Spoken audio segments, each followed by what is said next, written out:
ಪ್ರಜಾಪತಿ ಬ್ರಹ್ಮನ ಮಗನಾದ ದಕ್ಷ ತನ್ನ 27 ಪುತ್ರಿಯರನ್ನು ಚಂದ್ರನಿಗೆ ಮದುವೆ ಮಾಡಿಕೊಟ್ಟಿದ್ದ. ಉಳಿದವರಲ್ಲಿ ಒಬ್ಬಳೇ ದಾಕ್ಷಾಯಿನಿ. ಈಕೆ ಶಿವನನ್ನು ವರಿಸಿಕೊಂಡಳು.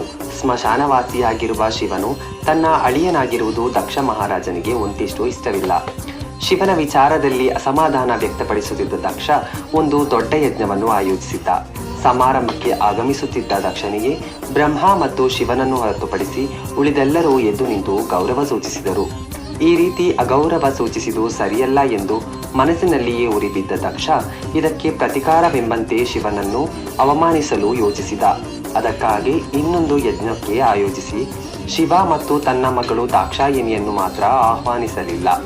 ಈ ವಿಷಯ ತಿಳಿದ ದಾಕ್ಷಾಯಿನಿ ಕೆಲಸದ ಒತ್ತಡದಿ ತಂದೆ ಮರೆತಿರಬಹುದೆಂದು ಭಾವಿಸಿ ಹಠದಿಂದ ಶಿವನನ್ನು ಯಜ್ಞಕ್ಕೆ ಕರೆದೊಯ್ದಳು. ಆಹ್ವಾನಿಸದ ಸಮಾರಂಭಕ್ಕೆ ಆಗಮಿಸಿದ ದಾಕ್ಷಾಯಿನಿಯನ್ನು ತಂದೆ ಮಗಳೆಂದೂ ಕೂಡ ಭಾವಿಸದೆ ಎಲ್ಲರ ಮುಂದೆ ಅವಮಾನಿಸಿತು. ಮಾತ್ರವಲ್ಲದೆ ಶಿವನನ್ನು ಕೂಡ ಅವಮಾನಿಸುತ್ತಾನೆ.